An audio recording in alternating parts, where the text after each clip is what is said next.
From the beautiful city of Los Angeles, California, we bring you the Gimme 3 podcast.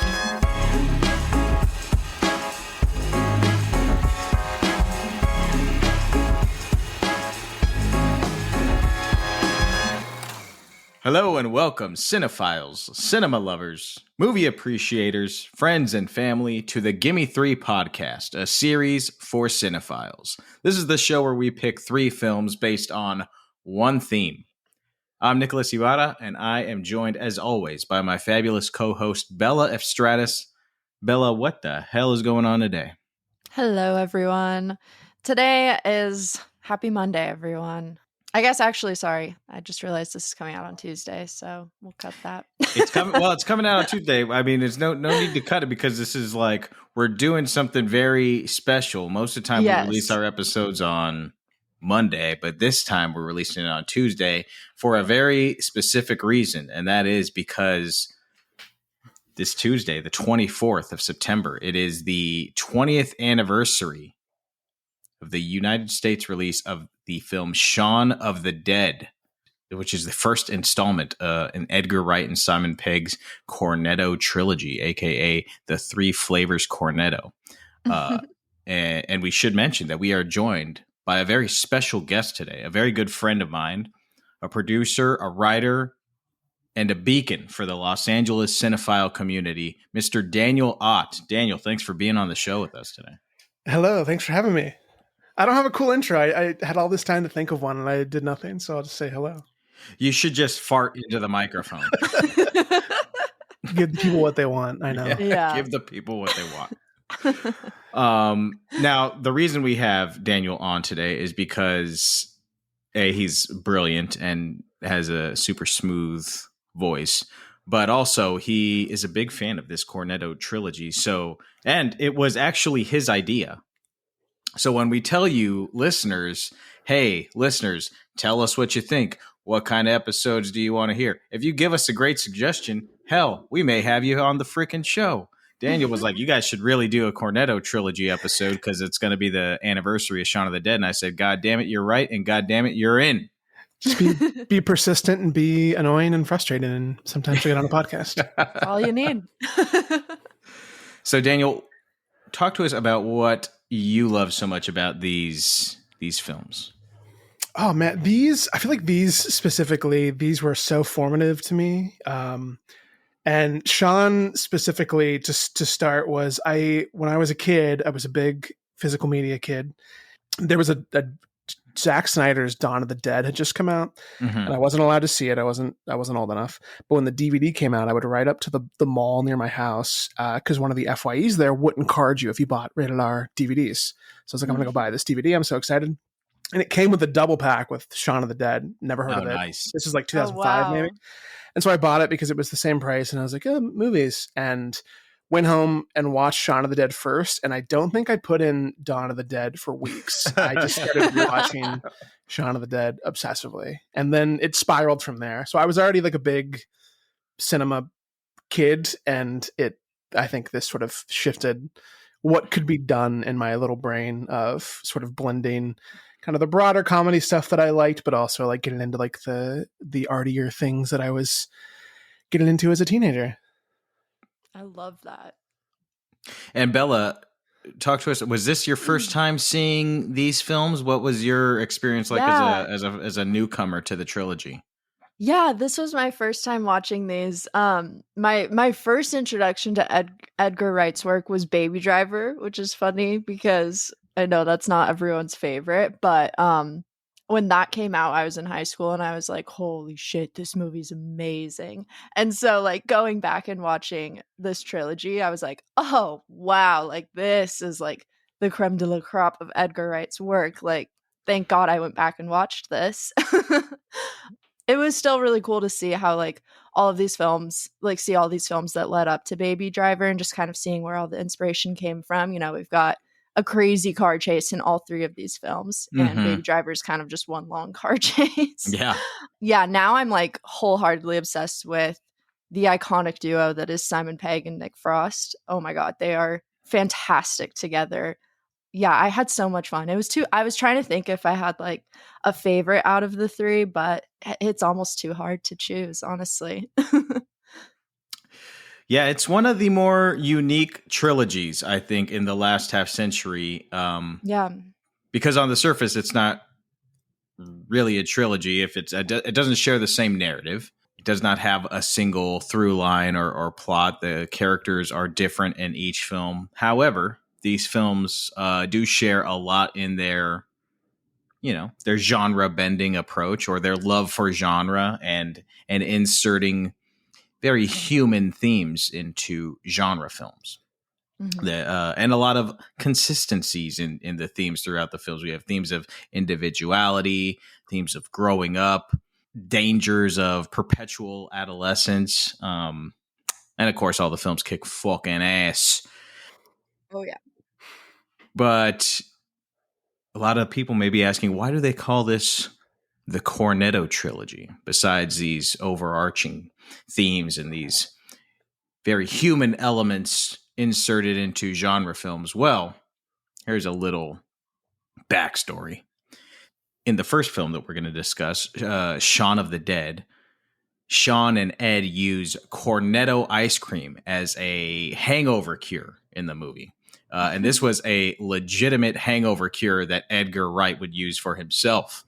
And at the wrap party, or at one of the post parties, Cornetto ice cream hooked them up with like a huge supply of Cornetto ice cream for the party. Oh, no way. Yeah. So they were like super stoked. And then when Edgar Wright and Simon Pegg went to make Hot Fuzz, they were like, well, fucking A, we got to put some more Cornetto ice cream in this movie, because then maybe we'll get some more free freebies. So they're doing they did. And then they're doing the press tour for Hot Fuzz, and a reporter asked about the connection between the Cornetto ice cream. And Edgar Wright, who's like, one of the biggest cinephiles of all time, he just has like an insane knowledge of cinema, as you could tell from his movies, is like constant homages. Right. But he kind of said, like, somewhat jokingly, he started talking about the flavors of Cornetto ice cream and how this was kind of like his homage to Christoph's Three Colors trilogy, the three flavors Cornetto. He kind of said it like cheeky, as a joke. But after this statement, Edgar Wright started to think about, what would a third film in this would-be trilogy, what would that be like? How would it conclude? How would we wrap up the themes that we've been exploring in Shaun of the Dead and Hot Fuzz? And we are going to get into all of that here on this episode of the Gimme 3 podcast. But that is the Cornetto trilogy origin story. And now we're going to start with the origin film.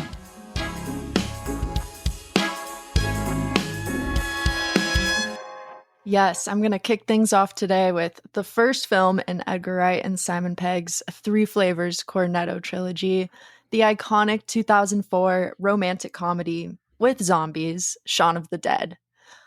In this hilarious genre mashup, Simon Pegg stars as Shaun, a painfully boring young man stuck in the same old routine where every day is the same, hanging out with his girlfriend and her miserable friends, putting off visits to his mom, and playing video games or downing pints at the local pub with his slacker best friend Ed, played by the incredible Nick Frost.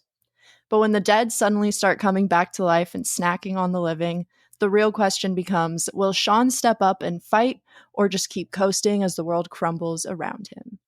So this movie draws inspiration from both George A. Romero's legendary Night of the Living Dead, and I learned a zombie-themed episode from Wright and Pegg's sitcom that aired from 1999 to like 2001, I think, called Spaced. And so according to Edgar Wright, he and Simon Pegg just really liked the idea of making a zombie movie after shooting that episode, and making one specifically that wasn't just about the zombies and instead focused on one character navigating both a zombie apocalypse and his own quarter life crisis. So I think they hit the nail right on the head with this one. It's equally funny as it is emotional, and shockingly relatable as it portrays this like universal struggle of feeling lost in life. And to this day, Shaun of the Dead is one of the most successful British indie films of all time, starting with a budget of just $6.1 million and earning $39 million at the box office. So from a small indie film with an apparently less than enthusiastic crew to an immediate acclaimed cult classic praised by Tarantino, Eli Roth, Stephen King, and George Romero himself.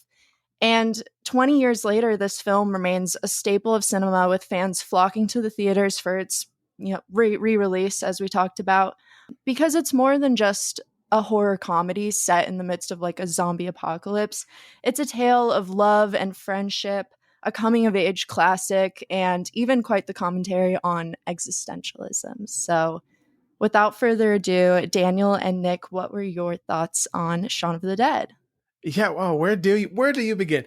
I think you nailed one thing that I always fought against when I was first kind of talking about these with people, is that none of these movies are parodies. They are like sort of their own genre clashes that stand alone. I think parody is kind of is almost disrespectful, because it's doing so much. It's taking what makes these things work in the genre and making them their own, because I think that emotional core is what's so important to it, because it is really funny. And it does have all of the distinctive pieces of the genre, but then it's also sort of this romantic piece, both between like Shaun and Liz and their relationship, but also like the relationship of friends and the relationship of Ed and Shaun. And without that payoff, I think it would be kind of a standard thing. Not that it wouldn't be funny, but I think that emotional thing is what makes it work so well, and kind of why it stands the test of time, because it is kind of beautiful that you can have especially in this situation, like you can have both a relationship with like a partner,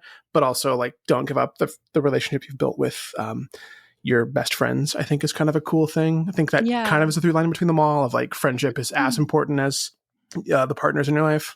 Absolutely, definitely.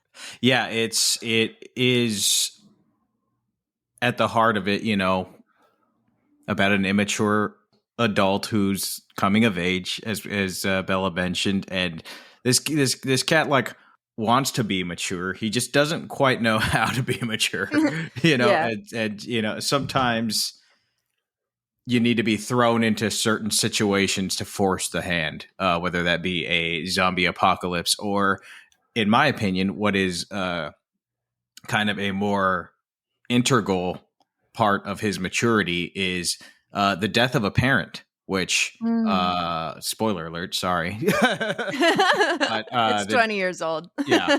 But the death of a parent is really something that can mature somebody rapidly. And that is something that we see here. And then, to your point, Daniel, the relationship between Liz and Shaun, rewatching it as I did sitting next to you the other day when we went to go see it at the Vista Theater in a beautiful 35 millimeter print. I really was focusing in on their relationship and how real and lived in it feels. And for a movie that is so wild and so over the top and so, rock and roll, their relationship never feels over the top. There's never some real like big cheesy come to Jesus moment, a big like crying apology, or it's like, you never did this and you never did that. It just feels very real and lived in, and you could tell Liz still loves and cares about Shaun even though they've broken up. There's just there's an honesty and a groundedness to their relationship that, to Daniel's point, I think that's what sets this apart from some of the other modern zombie movies. That's why you watched this movie for 3 years straight before putting in Zack Snyder's paint by numbers remake of Dawn of the Dead.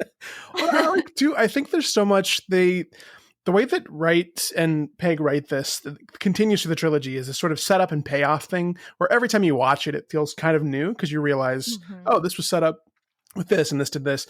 And I love that all the things that you sort of associate with like this everyday, this kind of slacker character, ultimately he has to change to accommodate the new world and sustain the relationships and like grow, but he still gets to do the things that he was doing as a slacker with just a new appreciation. And I also really like that because it's not discrediting that you should be able to enjoy your life, you know, have a drink, have a tea, add sugar to your tea, listen to music, play video games. It's just like a reestablishing like priorities where you can accommodate these and these relationships. I also really liked that on this revisit because I feel like so often it's, well, the slackers, they do nothing. They need to be working. They need to do this. And this feels much more lovingly like, yeah, we have to change and grow, but we still get to be ourselves. That I thought kind of hit the hardest this time. I love that. Yeah. Yeah, balance. I think that's something that I think they touch on very well. Having watched these, this was the first time I kind of watched them all together, like within a week span, and they all kind of like touch on finding that balance of life where you need to mature and become an adult, but you also need to like maintain a sense of life and humanity and fun and relationships. And it's really impressive too. It's an impressive like theme and existential like subject to tackle in genre films.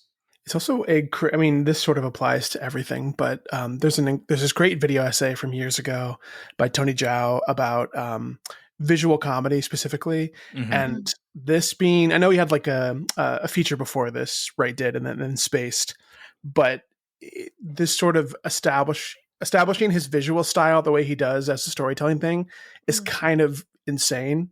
Yeah. Like, especially after the last 20 years of studio comedies, particularly, this feels unbelievable in craft, where everything has the chance for a laugh. There's nothing wasted that shouldn't sustain a laugh or be shifting the story. And I think that's kind of insane that's just not the norm.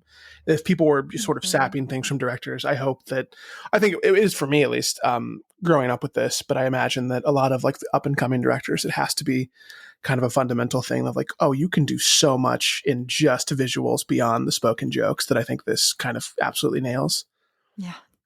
Yeah. It's just so meticulous, you know, like the one that gets me every time is like that oneer, which they do kind of twice, of Shaun walking to his local market and where he's going to get the Cornetto ice cream. And the first time he does it, and the second time he does it, the shots are almost exactly the same. It's like a long steady cam shot, and in terms of like timing and pacing and background cues, it's beat for beat, pretty much the exact same. The first time he does it, there's like little things like, that jogger running by him. And the second time he does it, it's the same jogger, but this time he's running away from a zombie. And it's just like, there's just like little touches everywhere that just make it so rewarding. And especially on rewatches, like you always find like little nuggets like, oh, look at that. Oh, look at that. So great. And then, yeah, as you mentioned, it's just like,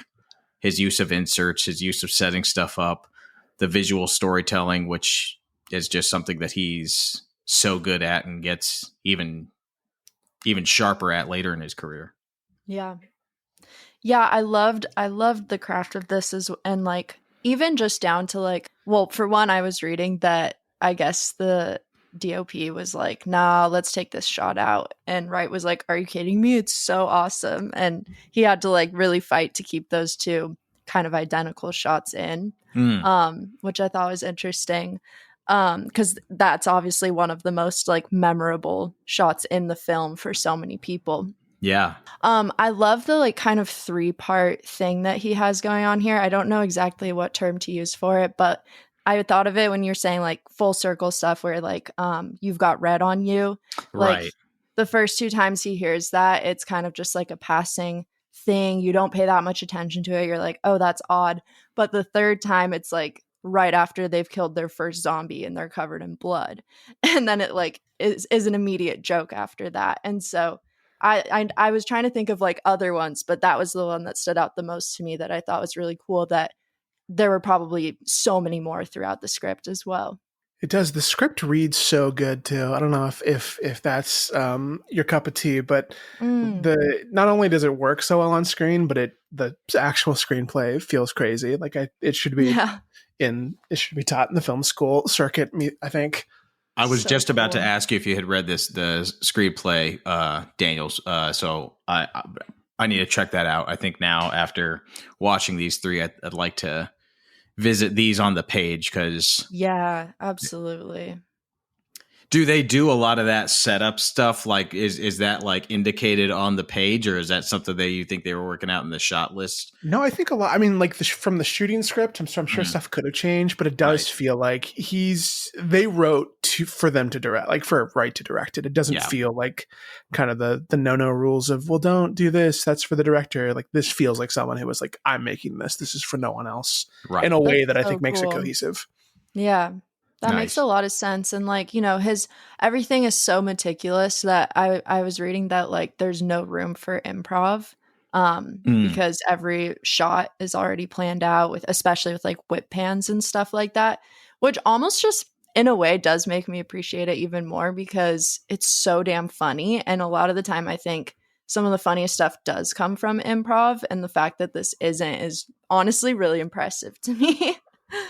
Yeah, were there any other like big thoughts, overarching thoughts you had, Bella, since this was your first time watching it? I guess I love all the existential stuff. I thought that was really fun. Because obviously you could say that like most zombie films have existential themes baked in, but the good ones do, yeah. Yeah, I thought this one really took it to another level, especially by like blending the living and the undead. Like there are so many moments where you think you're seeing a zombie only to realize it's just a regular person. I thought that was a funny little joke, or little bit. Like even the normals are zombified by their monotonous lives, and there's a really kind of sad and lifeless quality to Shaun as well. Like he just doesn't really seem to care about anything in the beginning, and like he even kind of, there's so many shots of him like shuffling around the house like a zombie. I was like, oh my god, this is ridiculous. But I think that's where, you know, then it's no surprise his girlfriend dumped him. Like she's dating a zombie basically. And so I think this is where a lot of the existentialism really hits too, of like forcing you to ask those questions of like, are you living your life to its fullest? Are you happy? Are you fulfilled? Are we all just mindless zombies coasting our way through life? Like it really got me thinking. And so I love that as well, that back to what I said earlier about like Wright and Pegg wanting to make a zombie movie that is so much more than just the zombies. I think the perfect example of that is how the zombie outbreak isn't just like a catastrophic event for the whole world, but it serves as a literal and metaphorical wake-up call for Shaun and like aimless Londoners alike, I guess. So I thought that was just, it had a really unexpectedly beautiful exploration of like, you know, faced with the crisis, people reevaluating their priorities, finding meaning in life, and like, you know, showing us that even in a world that's completely overrun by the undead, like the real challenge is kind of breaking free from this emotional or mental zombification that, you know, could trap you in an unfulfilling life as you're just like watching it go by. Because we have to see Shaun like really take the reins and be like, okay, I'm going to do this for myself. And it's like kind of shocking when he like actually does do something. And it makes me think of, I saw a funny like tagline for this where it was like, when everything goes wrong, a hero must rise like ... from his sofa. And I was like, that's perfect.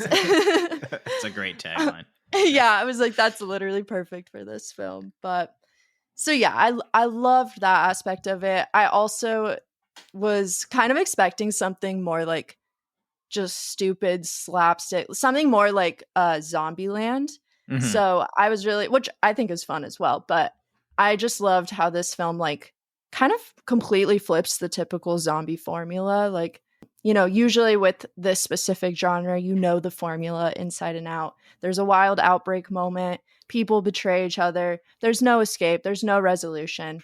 But in Shaun of the Dead, there's no immediate realization of like a world-shattering supernatural pandemic. And instead of abandonment and kind of fending for themselves, there's like an unexpected unification among a group of friends who hate each other, which I thought was so good. And, you know, by the end of the film, the whole spoiler, but the whole zombie apocalypse, life or death crisis gets resolved like immediately. So I thought, you know, nothing happens the way you expect it. And I think that's what makes this film stand out among so many others within his genre. Daniel, any other final thoughts on Shaun of the Dead before we move on? It was really awesome. I'll say getting to watch this with you on the big screen, and was it a new print that we saw at the Vista? Yeah, it was very lovely.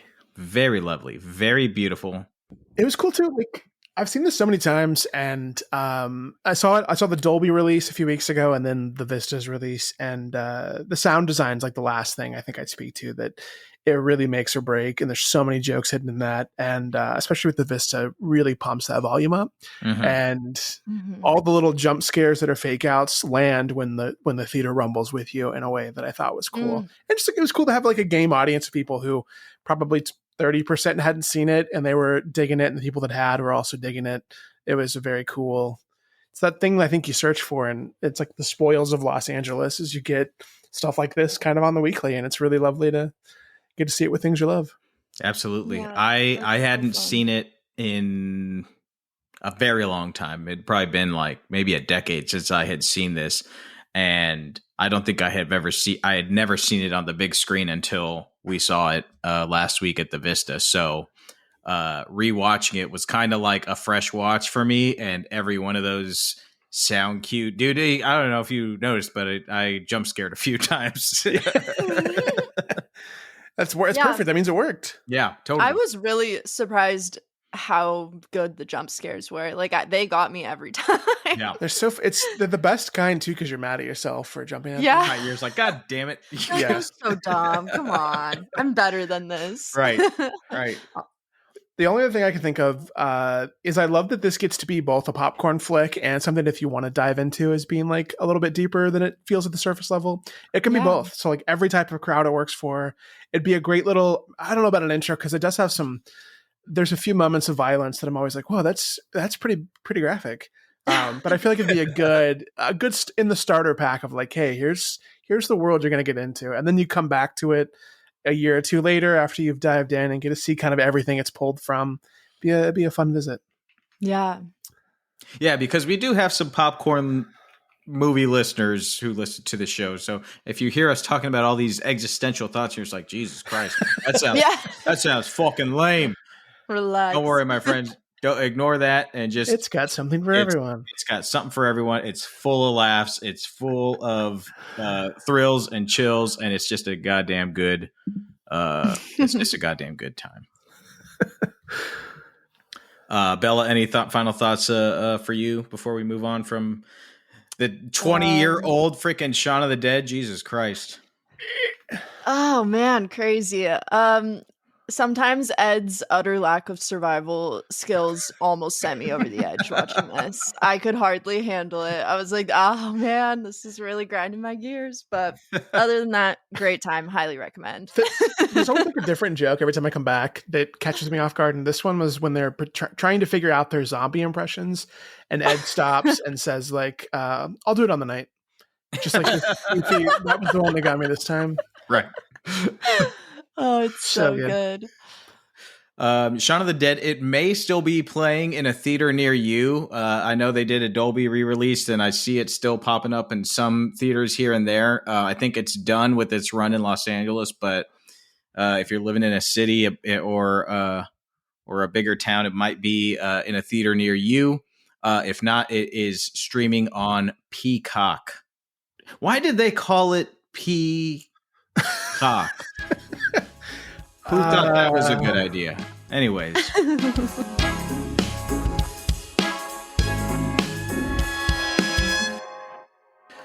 All right, which is going to bring us to the second film in the Cornetto trilogy. And this one, our special guest, Daniel Ott, is going to take us through.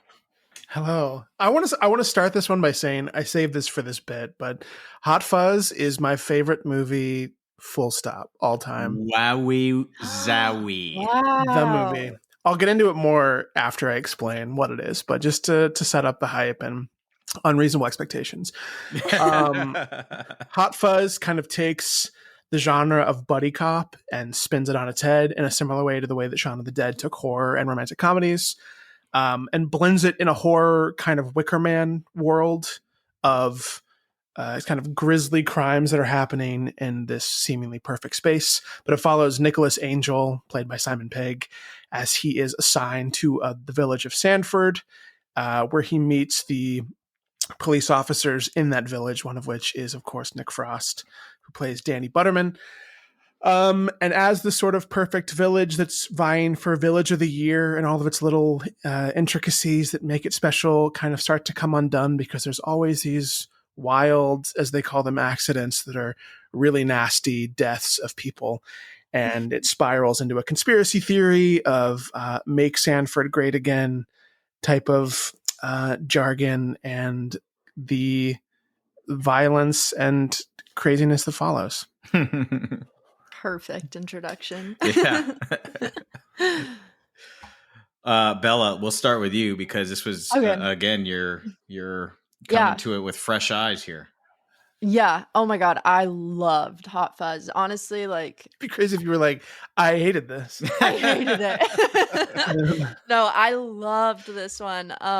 My first thought was kind of like, how the hell can one movie made up of 80 others still feel so original and so clever? Like, you know, there's so many references to other movies. And so I feel like that's just what a solidly written and executed cinephile action comedy can be with the right talent, aka Edgar Wright and Simon Pegg and Nick Frost.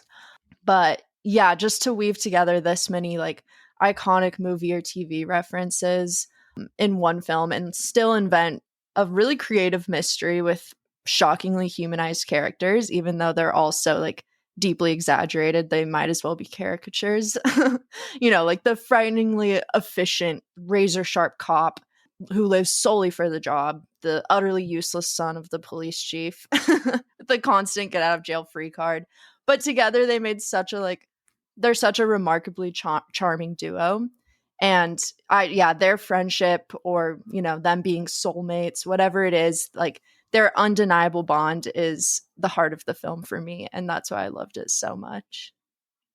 Yeah, the chemistry between Simon Pegg and Nick Frost is like at its absolute best in this film. Like, I could have watched a whole trilogy of these characters, or a whole series. Like, they should have done a TV series. Then it probably wouldn't be as good. But like, you just always leave you wanting more. Well, at the end of this movie, every time I watch it, I want more. I'm like, God, yeah, let's go on another adventure now that they're sticking together. It's like amazing. But in all three films, you have this wonderful balance of strong emotional character work, hilarious comedy, and just fucking masterfully executed genre filmmaking. Fires on all cylinders, and it is such a thrill ride. I mean, like it starts, it slams its foot down on the gas pedal, and it does not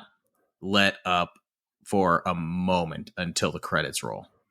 Yeah, this movie feels like it's on cocaine. Like it's lightning fast and just like you said, nonstop, and it's so much fun. Daniel, do you remember your first time, since this is your favorite film, full stop? Do you remember your first time watching it? Vividly. So I'm from Oklahoma, and we have limited, like, the selection of stuff we got was always questionable. And like mid 2000s, I'm all over the internet, so I'm trying to get access to these things and this and that. And I'm obsessed with Shaun of the Dead.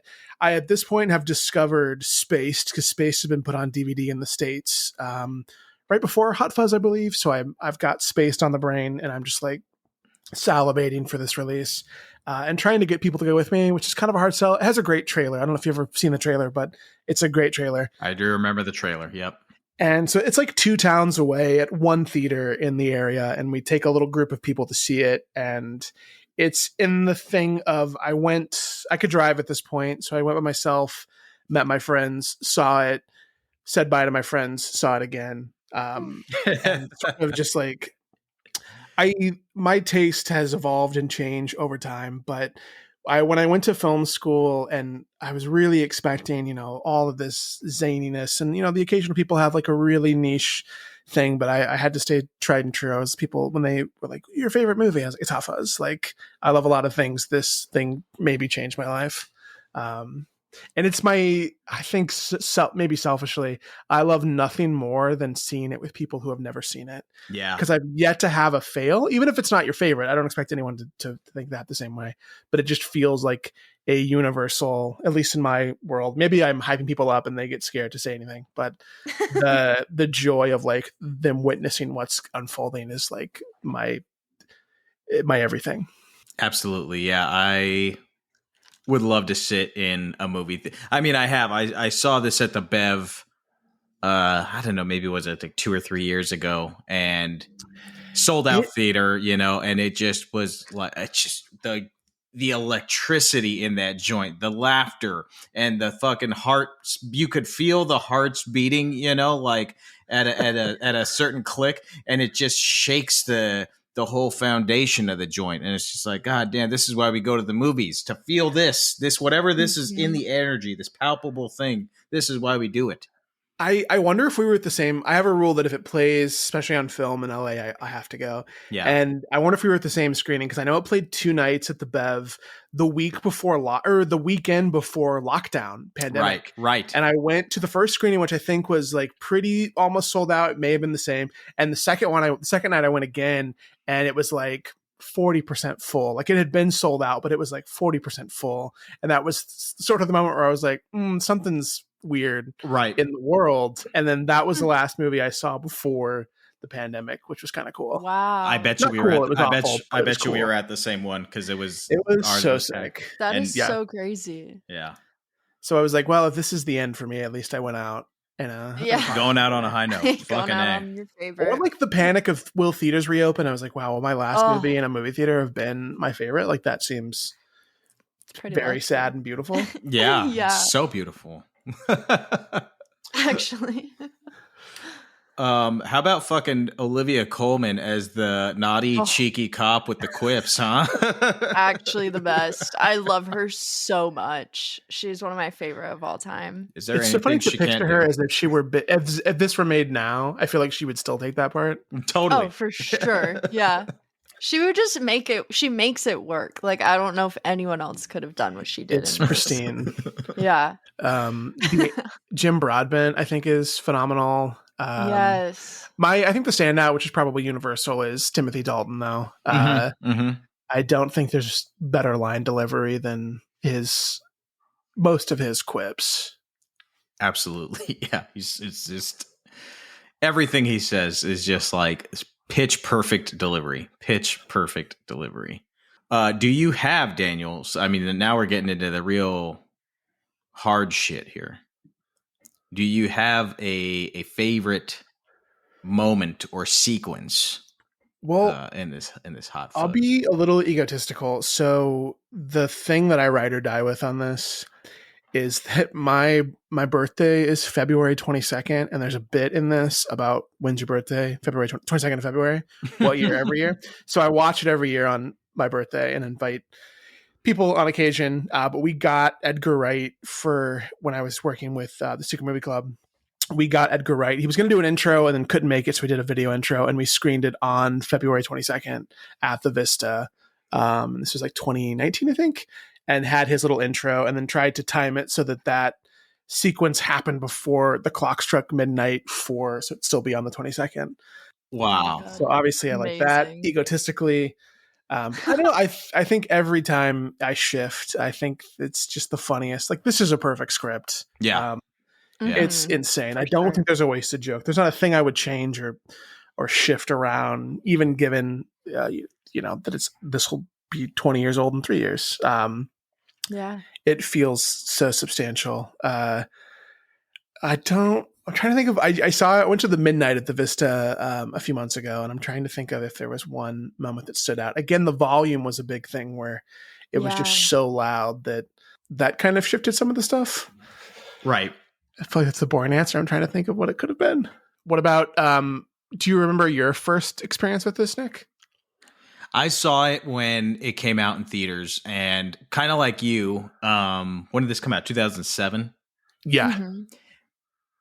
It at that time, it was still like midnight movies were still a thing. Like if a movie would come out, like nowadays when a movie is like, quote unquote released on Friday, it comes out on really the Thursday before, and there's like a 7 p.m. showing and a 10 p.m. showing. Well, at this time, it was like if you wanted to go see it on opening night or the first screening, it was like you had to go at midnight. That was like the first screening. And I was like so jazzed to see this movie at midnight because, like you, I was a big fan of Shaun of the Dead and was pumped and ready to do it. And there was 2 movies, actually. I remember this. There was 2 movies that came out in 2007 that I was so disappointed did not have a midnight show. It was, at least around where I was living, was this one because they didn't even have a midnight show. And I was like, God damn it. So I had to go see it like the next morning at 10 a.m. or something. And then Grindhouse. I was expecting Grindhouse to have a midnight screening, and it did not have a midnight screening. So yeah, I saw it at 10 a.m. Same thing. I brought a couple of high school friends, and my high school friends, I remember, were a little bit apprehensive because I had taken them to some really artsy fartsy shit over the last couple of times I brought them to the movies. Like, I think I took them to see, I love this movie still. It's one of my favorite Jarmusch films, but I took them to see Broken Flowers. Great movie. Yeah. Great movie. I can understand how that goes. But for, bringing like 5 17-year-old boys to see Broken Flowers, like they were like, what the fuck is this sleepy shit you're bringing us to, Nick? So I brought them to Hot Fuzz, and they were like, oh, you motherfucker, if you fuck us on this one, we're never allowing you to take us to the movies again. And they absolutely died. They loved it. They couldn't get enough. And I remember they loved it so much. We went after this, we rented Shaun of the Dead, and we watched Shaun of the Dead right after this. A perfect day. I love it. It was a perfect day. I think it's so funny how, as like a cinephile, movie lover, whatever, like showing your friends a movie that they hate is like one of the worst feelings in the world. And then showing them a movie that they enjoy is single-handedly like the best experience ever. It can change you. I took a group of friends. Yeah. I came home from college one summer, and I took a bunch of friends to see Terrence Malick's The Tree of Life. And my buddy leaned over like 30 minutes in and was just like, "What the fuck is this?" It's like, I think I'm gonna leave. And I was like, I understand. You could go ahead. I'll stay. Yeah. It's why I stopped going to movies mostly with people that aren't cinephiles. It's like I would rather go to the movies by myself, which I do frequently. I think it's the best way to go to the movies. I'd rather do that than take somebody who's just gonna be like, they're probably not gonna like it. I need the energy to match, and if it doesn't match, it hurts the experience for me. Right. It hurts. It's not their fault. Taste can be different, but I need it for me. Totally. I gotta be on there. But okay. I think I still don't have a good answer for you. But in the last few viewings, I still think the Andes are my favorite piece of this. I think that the performances from Paddy Considine and Rafe Spall, I believe his name is, are. I'm not. How are they not comedic stars after this? Is crazy. I know. Yeah, they're so good, and so just like the writing and the delivery is just like top notch every single time. The delivery is like, I feel like there's jokes in friend groups and with my wife that's just stuff that we've said for so many years. You kind of forget that it comes from these goofy moments, and completely out of context. It's unbelievable. The biggest one for us is when things are kind of coming to a head and he's explaining what's going on. And I think it's Paddy Considine says like, murder, murder, murder. And it's the goofiest, like, change the fucking record is the funniest. It like lives in my head rent free. Murder. But every time you watch it, it's something new. That's a gift. Yeah. I was looking at my Letterboxd. I've had Letterboxd since late 2012, 2013, it looks like. That's amazing. There are 21. I've logged it 21 times since 2013. Wow. That's so amazing. Pretty substantial. I wish I would have kept. Now I keep better notes of like who I watched this with. Right. Blah, blah, blah. Yeah. But I would love to see who I was making watch this every year. Or if it was just me. That is hilarious. Bella, do you have a favorite moment or sequence from this Hot Fuzz, or one that Oh, stood out to you? I know there's it's so so many. hard. There's so many. Oh god, it's so hard. I guess thinking of like I love Patty Considine. I can't. How do you say his last name? I don't. I've Considine? realized I've never said Yeah. it out loud I've until never this said moment. it So I was out like, loud. I thought it was Constantine, but I think it's Yeah. Considine. Considine. I don't Yeah. know. Sorry, Patty. I love him though. He's so great. I love it's like so stupid that it makes me laugh so hard, but I love when they're like drinking in the pub and Angel's like, "Oh, you have a mustache." Cuz he has it like all over his mustache. I know that. He goes, "Yeah." I was like, "Oh my god, this is just the perfect way to start off like this whole thing." I think oh my god, my favorite scene though, obviously every time I see him, I call him Filch because I'm a big Harry Potter fan and I actually don't know his name. I'm blanking right now. But the guy that they go out to see, the farmer who has like a shit ton of guns and they need like 2 translators just to figure out what he's saying. That scene was like everything for me. I thought that was hilarious. Yeah, So the mumbling old guys. It's just like I love it.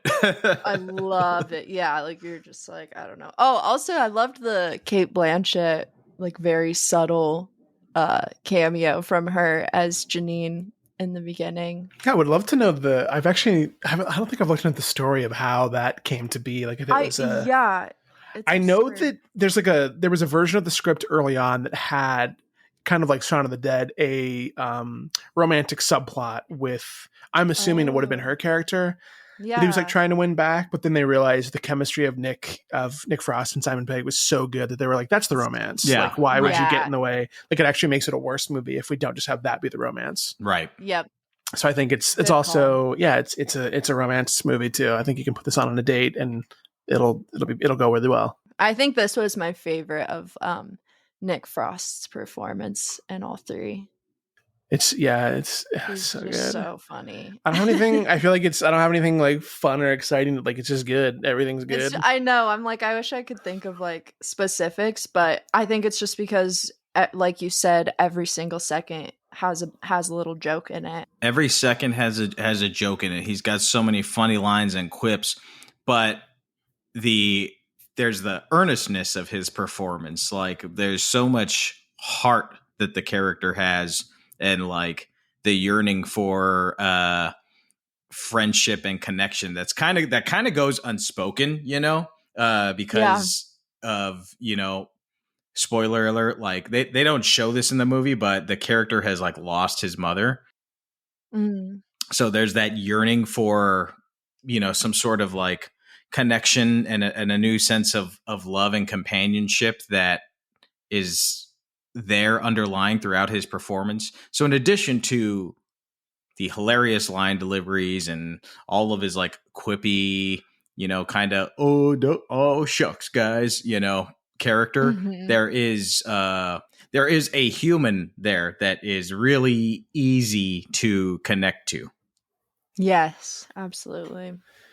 And even like the villains, like Jim Broadbent's character gets kind of like, he is wrong. He is the bad guy, but this obsession from like loss. And I think Simon Pegg's desire to be good because of the experiences he had from the past, from like his uncle that was turned out to be a criminal and this and that.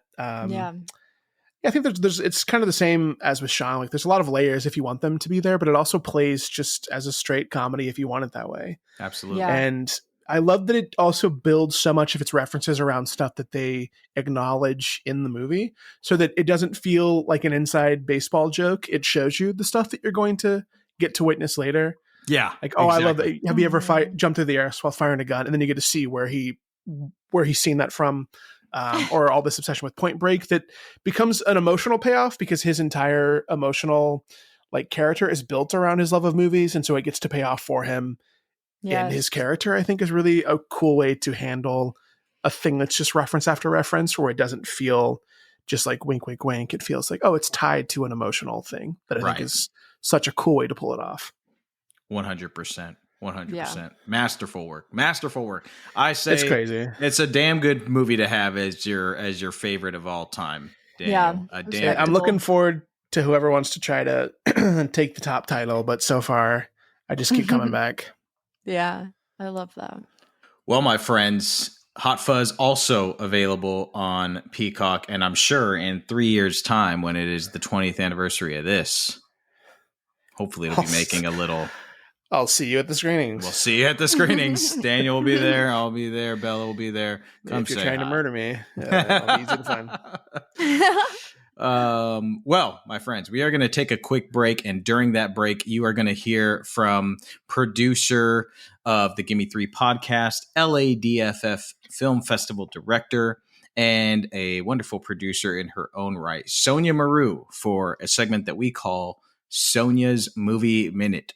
Bella touched on Baby Driver a little bit in the opening. Well, Sonia is going to be talking Baby Driver, so stick around for that and the conclusion of the Cornetto trilogy. All that and more here on the Gimme 3 podcast.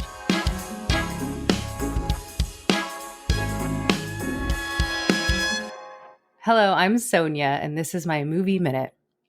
Edgar Wright followed the Cornetto trilogy with his most ambitious film, the full-throttle crime tale, Baby Driver.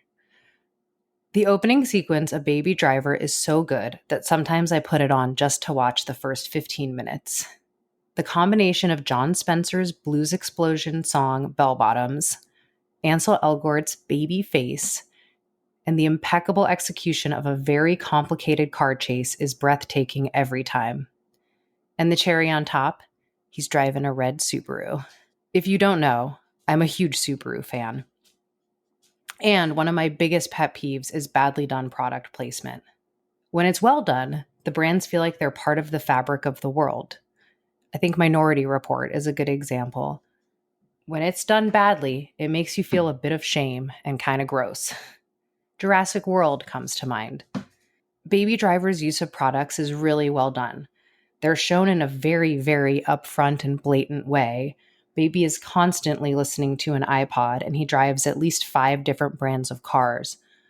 But they feel completely relevant to the story and the character. I don't know if the rest of the movie ever really fulfills the epic promise made in the first sequence, but it is packed with style, great music, a sweet love story, and all the car chases. It even made me remember how much I used to like Kevin Spacey. So if you haven't, definitely check out Baby Driver and make sure you play it loud.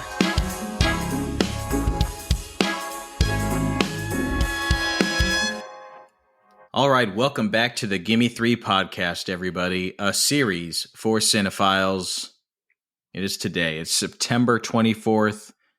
We are celebrating the 20th anniversary of Shaun of the Dead's release in the United States of America, in fact. We discussed, of course, Shaun of the Dead, the rom-zom-com that sparked the infamous Cornetto trilogy.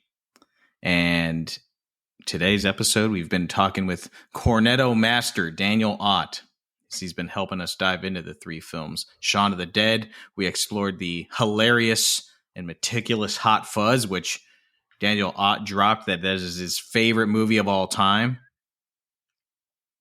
And that is going to bring us to the final film of the Cornetto trilogy, the most mature of the trilogy, if I do say so myself. And not just because of the main characters' ages, who are pushing 40 in this film, but the themes of maturation, the adult coming-of-age backdrop is at its most stark and honest in The World's End, which came out in 2013, written again by Simon Pegg and Edgar Wright.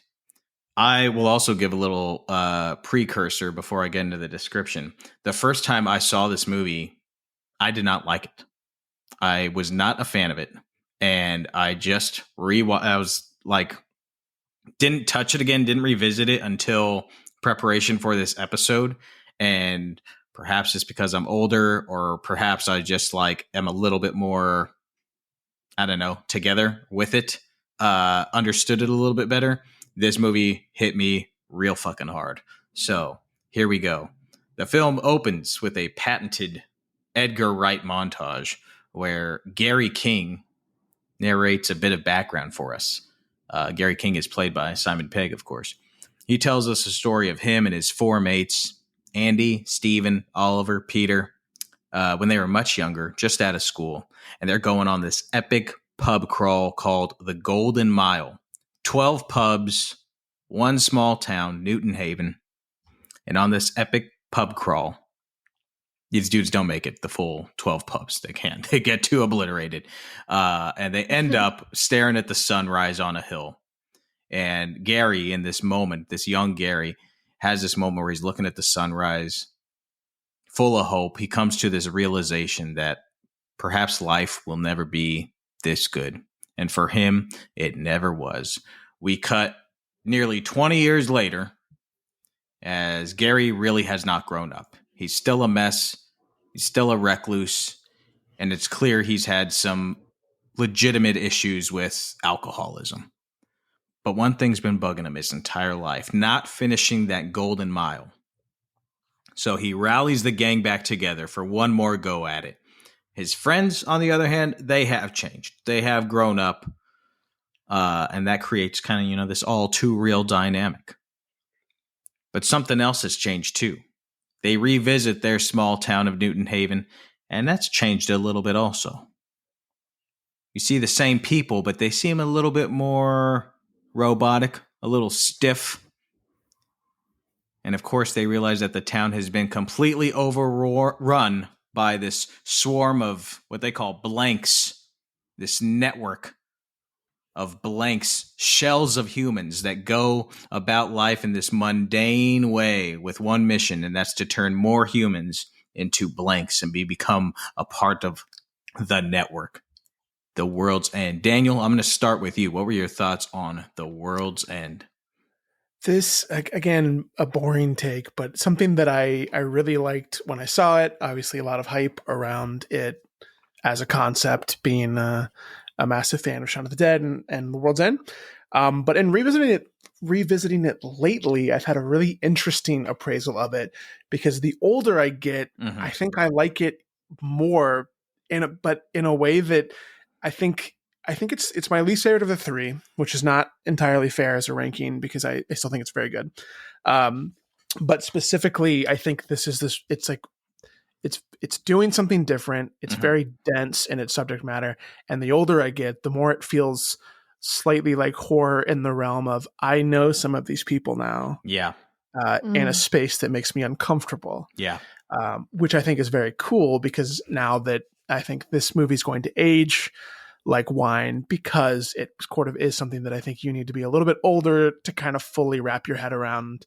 That, yes, it's maybe not as funny, but it's trying to do something different, because it is about aging and like the ideas of friends and like what it means to sustain friendships maybe, but also like struggles with this and that. And it's such a cool performance from Simon Pegg. It's one of my favorites of his, because it is, I think you kind of hate him for a lot of this. He's infuriating to watch. Every decision he makes is infuriating, just at the expense of everyone else. And it grows to become really, really sad as it goes along. I think the ending kind of shifts things, but then that really shocked me, I think, coming back to it, is that how sad it feels. Bella, what were your thoughts? Yeah, I totally agree with Daniel. I think this is the most emotional out of all three for me. Yeah. And I loved this one. I'm a huge fan of the OG sci-fi horror Invasion of the Body Snatchers. So I thought this was a really fun spoof or like ode to that, whichever fits best for you guys. And then like meshing that storyline with, that bittersweet feeling of coming back to your hometown and feeling out of place or like a stranger. I thought that was a really genius plot device of this. And something I thought was cool. Oh, I also just loved how I loved that opening scene so much. So good. I thought it was such a good introduction. It kind of reminded me of like Train Spotting or like that kind of vibe, just like teenage angst, rot, and revolution, like drinking and partying like there's no tomorrow. You get so hyped because you're like, oh, I loved this. I used to do this. And not the cut to Simon Pegg. Right. You're like, oh, okay, hold on. Yes, exactly. It's kind of like jolting. And I also thought it was so fun to see Pegg and Frost kind of like swap their usual character dynamic. Like, I feel like usually Simon Pegg is like the uptight one, and Frost is kind of like the loose cannon. So I thought it was really fun to see them kind of switch in this. And I thought Simon Pegg was incredible, had an incredible take on like utmost deadbeat, like king of all deadbeats. but then like in terms of like the shallower aspect of his performance, and then when you get into like the actual depth of it, like he made me tear up. I thought he was so good in this. And yeah, just a lot more emotional than I expected, but I really enjoyed that aspect of it as well. Yeah, Nick Frost, I think you're totally right. I think his performance here is such a cool shift on kind of what you expect from these, and them being connected as a trilogy. I think this too, it brings back that idea of like, this is a completely different beast. Yes. Yeah. And yeah, the coming back to your hometown thing, I don't know if are you or either of you from LA, or are you both transplants? No, I'm from Salt Lake City, Utah. So this like is really similar to experiences I've had going back home. Yeah. Once you've spent some time away, it is, I think going home and that concept of everything looks the same, but it's completely different, does hit especially hard, where you're like, this feels something feels so off. Yes, totally. Even just like the bit of all the pubs getting like the Starbucks treatment, like they all look the same. Right, yeah. That is so real. When I go home, I'm like, oh my god, this place is unrecognizable. Everything just looks like trendy now, just and like stripped of character and soul. All of that is just gone, and it's so bizarre, especially when that's something that you like grew up with and was such a big part of your like routine as a kid. Like you, Bella, I got my eyes got a little misty. They got a little moist at the end of this, with especially with Simon Pegg's arc coming down. But yeah, this movie felt like,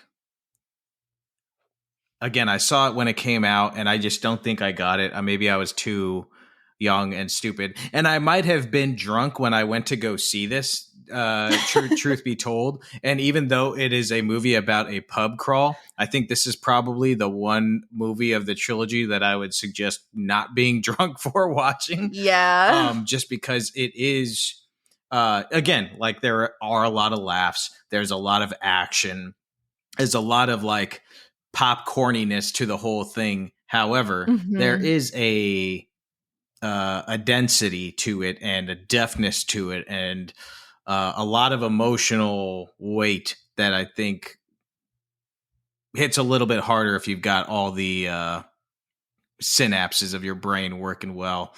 And as soon as I finished it, I was like, God damn, I kind of want to rewatch this one as soon as possible because it did hit me so hard. And like you said, Daniel, you start to know some of these characters. Yeah. It's cool. I think it's cool too, because I think the concept of the trilogy almost does this one a disservice, because you expect a straighter comedy to some degree, like plain in genre but kind of funny, and this one's more dramatic, that plays at comedy in ways that make you uncomfortable. It's like almost cringe inducing, because a lot of like that first half setup is like jokes that don't land, but it's intentional. It's all building this concept of like how it used to be. Like this would have been how a comedy functioned in the era that they're hearkening back to. Right. Yeah. And these characters have moved past that. So it is kind of, I think, like a very apt conclusion to the trilogy, because like Hot Fuzz and like Shaun of the Dead, it plays in this genre world, but it never is not honest to the characters. And this one feels very honest to the characters. And it just wraps up that like consistent thread and theme of, growing up and finding balance in your life. Yeah. And I agree with you. When this came out, I was living in Chicago, and we did a pub crawl to the theater for the 10. This was one of the first movies I remember having that 10 p.m. slot on like Thursday night, when like it wasn't just midnights anymore. It was now 10. I think that was starting. Right. And we did a pub crawl across the city because the AMC in Chicago had just added a bar. So we were going to have our 12th beer at the bar. Oh my God. It was miserable. Yeah. We started at like, lunchtime, and I've never felt, we'll never do that. I can't even fathom that now. Now I have like two. And then I'm having like, to sit through a movie. yeah. And have your final crazy. beer there. Like you take In it a to the public theater. place. Yeah. Like maybe I if it was felt at crazy. home. Yeah. So I was glad to have done it. I did it one time for this, and then I watched it and Say you've done it. maybe I should have thought about this before. That maybe not a good thing. Right.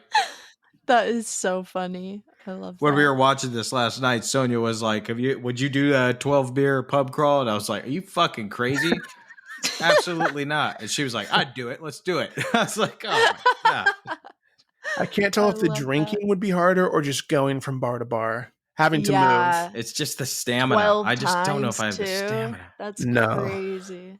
No. I love how there's like meaning behind the 12 bars. Like they all based on like their names, like they all have to do with whatever happens there. I was going through that and I thought that was pretty fun. I feel like that would have been so fun to write. And probably I'm wondering if they like wrote the script for like wrote what would happen in each bar first and then named it. I'm sure that's how they would go about it instead of just naming them. But I was curious if any of them were like real bars or if they're all. We did. I went to the UK in like 2018, and we stopped there. There are a few bars that are called the World's End, and really? They're not the bar that's featured in this, but I guess it was inspired by Edgar Wright and Simon Pegg going to bars that were called that, and they'd always end their night there. I guess because it felt fitting. There's, if you pick up, I'm sure it's on YouTube and stuff, but the special features for all three of these, Edgar Wright's clearly a cinephile and these things are loaded, but there's on each one of them, they talk about the writing process that I think is really interesting. They get like a giant easel and big old pieces of paper and just scribble concepts and ideas and how they connect and how it's going to do what for characters and what's important for the characters. And it's really cool to kind of watch their process unfold so that these jokes all work, all these payoffs set up correctly. Yeah. That's so cool. I also thought it was interesting to learn that, like, you know, they said a lot of people assumed that they choose like the genre first before writing any of these movies, but Simon Pegg said that they find the stories first, exactly to like what you were saying.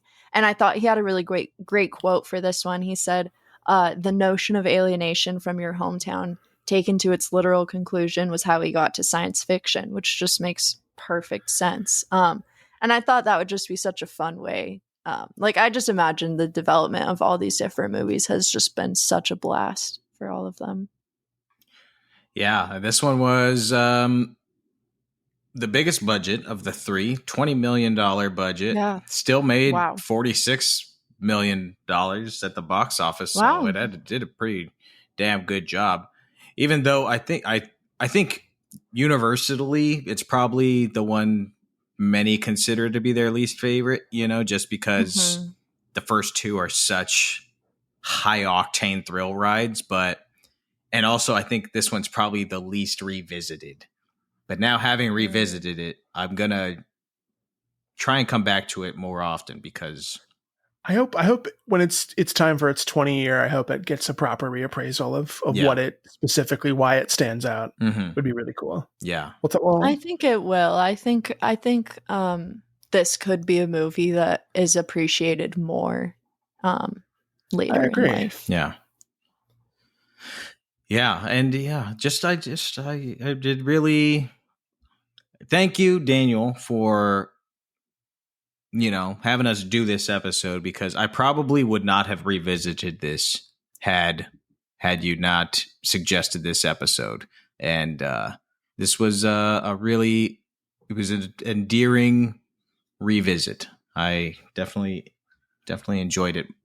I was not looking forward to the rewatch. I saved it for last. And then I was like, that rules. I think that's so cool that it hit different. It totally hit different. I was like, God damn.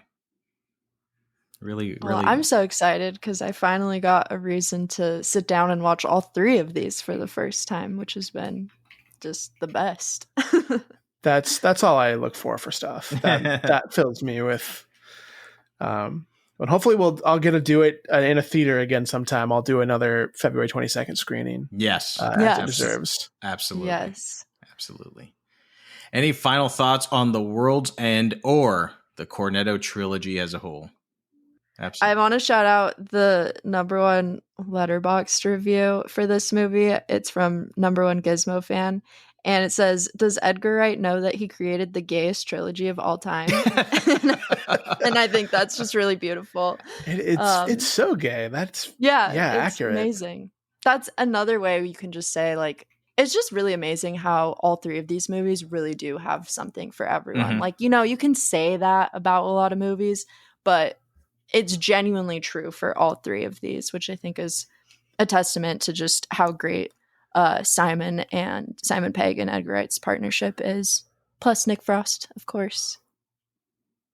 Yeah, it's a special trilogy of films. Very unique, very fun, and it's a trilogy where you can rewatch and get new shit from it every single time on the rewatch. Not just the little Easter eggs of, oh, look at that joke was set up there, or, oh, look at that setup, look at that zombie in the back there, or look at that little thing. The meticulous filmmaking, there's stuff you can pick up from, the 20th rewatch. But as we've just discussed, sometimes you get a new emotional discovery with some of these rewatches as well. It's beautiful. That is beautiful. Did I make you cry, Daniel? It's beautiful. We're both crying on the other end here. Well, my friends, that is going to do it for this episode of the Gimme 3 podcast and our exploration of the Cornetto trilogy. And we want to thank Daniel Ott for joining us for this. Thank you so much, Daniel. If you want to let the folks know where to find you on the socials or on Letterboxd, let them know. I think it's all under @Daniel Ott, OTTs. How you spell that? With the Daniel part too, I guess. Nice. I'm there somewhere. Daniel is one of the best follows on Letterboxd out there, so definitely follow him. Bella, tell the folks where they can find you on the socials. Yeah, you guys can find me on Instagram @Portrait of a Cinephile, or on Letterboxd @BefStratus. That's just B and then my last name, F Stratus. You can find me on Letterboxd @Nicholas Ibarra, on Instagram @Nicholas Ibarra, and you can follow the podcast, Gimme 3 podcast, on Instagram as well. You go into the search bar, you type in Gimme 3 podcast. That's GIMME, spell out 3 podcast. We want to hear what you think of these 3 films. Which one's your favorite? Which one moves you? Which one thrills you? Let us know your thoughts. If you don't want to hit us up on Instagram and you want to send us a text message, you can scroll down to our episode description, click on the link that says send us a text message, and you'll be able to, shoot us a personal text. So let us know what you think of these. Once again, Daniel, thank you so much for being here and being on the show. Yeah, thanks, guys. I love what you guys have put together with this podcast. Longtime fan. Glad to be here. Oh, thank you. Well, you have an open invite anytime you want to come back. If you have any other great suggestions for themes, you have an open invitation. 100%. Looking forward to it. Thank you all for listening to the Gimme 3 podcast, and we'll see you at the movies.